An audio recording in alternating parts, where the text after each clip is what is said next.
Today, on History You Should Know, the real-life Game of Thrones continues. This is the Wars of the Roses. Sit on your throne, relax, and enjoy the video in all its glory. London, 1471. The Yorkist brothers are riding high. After their victory, Edward is once again King of England, thanks to the help of his brother, Richard, Duke of Gloucester. George, Duke of Clarence, was there too. I mean, he betrayed him first, then he joined him again, but I'm sure everything's fine.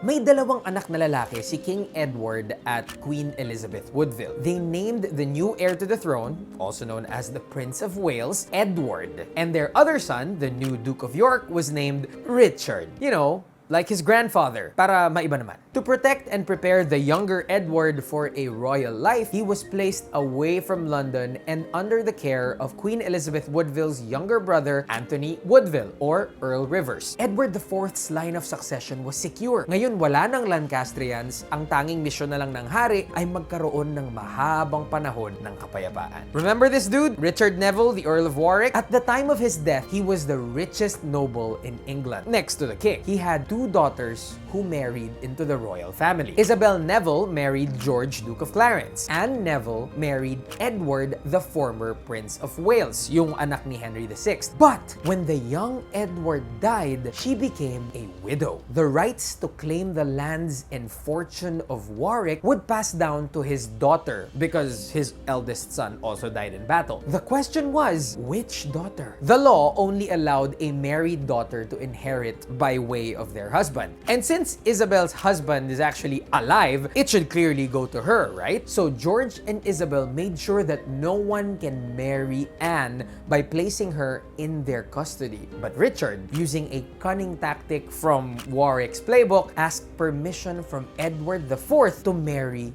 Anne Neville, who was his childhood friend. It wasn't clear whose idea it was or if it was a forced marriage, but it worked. It's even said they had a politically successful marriage. This caused tension between Richard and George. At para walang away, pumagitna si Edward IV at hinati sa kanilang dalawa ang kayamanan. This was where the brothers went on different trajectories. For his loyalty and bravery in battle, Richard was appointed Lord of the North by the king. Yumaman siya ng yumaman at lumakas ang impluwensya niya sa buong bansa. King Edward trusted him completely. George, on the other hand, did not have the same trust. He previously betrayed his brother, remember? In 1476, George's wife, Isabel, died after childbirth. Sigurado siyang nilason ang asawa niya ng isa sa mga ladies-in-waiting. Wanting to punish the ones he accused, he arranged a sham trial to execute the woman. Ang problema, illegal yun. Only the king can hold a trial like that, and what George did was considered treason. King Edward imprisoned his younger brother in the Tower of London. George's history of betraying his brother didn't do him any favors. And so, in 1478, the king ordered the execution of his own brother, George, Duke of Clarence. It's rumored he died by drowning in Malmsey wine. An elegant way to go. Some say George himself chose that form of execution. Nevertheless, two Yorkist brothers remained, but not for long. Over the years, King Edward had been living a life of a warrior. He was tall and athletic and had a crazy appetite for food, alcohol, and women. Eventually, he started gaining weight and collecting health problems. And during a fishing trip in 1483, it all caught up with him when he got sick due to an unknown cause. He got worse every passing day, and feeling that he might not last long, he prepared everyone for what might happen. His heir, Edward, Prince of Wales, was only 12 years old. The king knew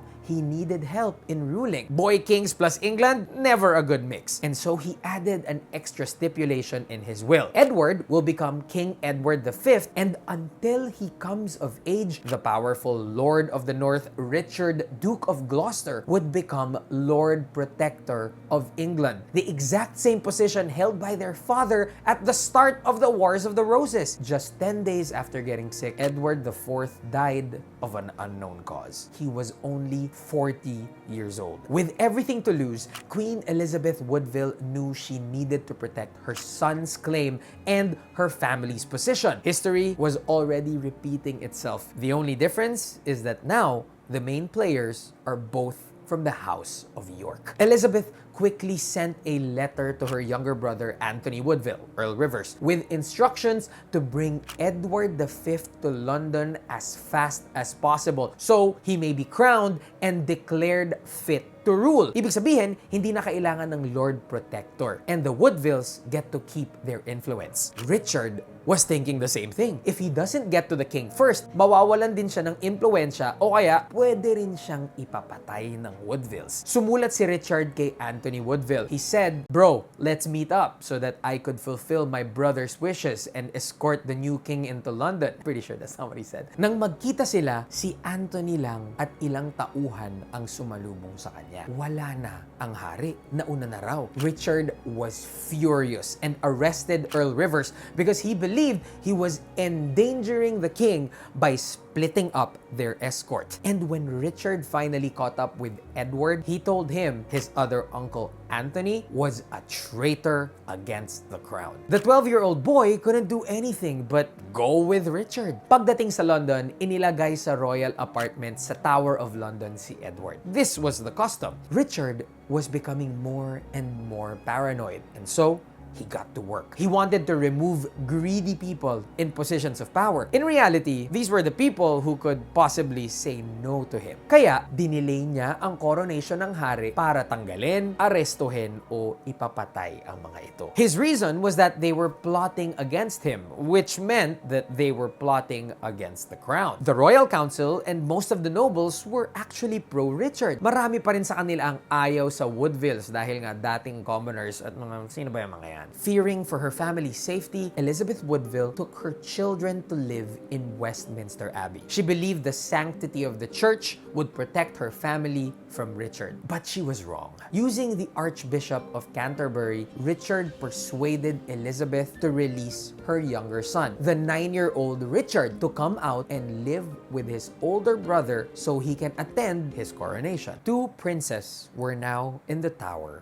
of London. But the Lord Protector's next move was truly the point of no return. He delayed the coronation yet again while removing more plotters. At sa wakas, ibinaba niya ang huli niyang baraha. With the help of a bishop, he declared that the marriage of his late older brother, King Edward IV, to Elizabeth Woodville was invalid. According to English law, Edward IV had a technical marriage to another woman because, they slept together or something. This meant one thing. Edward V, the king who was about to be crowned, was illegitimate and doesn't have a claim to the throne. So who then had a stronger claim? The Lord Protector, Lord of the North, and youngest brother of the late King Edward IV, Richard, Duke of Gloucester. Within a few weeks, Anthony Woodville was executed despite the council's disagreement. And in July 1483, England crowned a new monarch, King Richard III. The Wars of the Roses are about to end, but the bloodshed and violence are about to reach a whole new level. And the Game of Thrones continues. See you in the next episode. Follow for more, and boom! Now you know.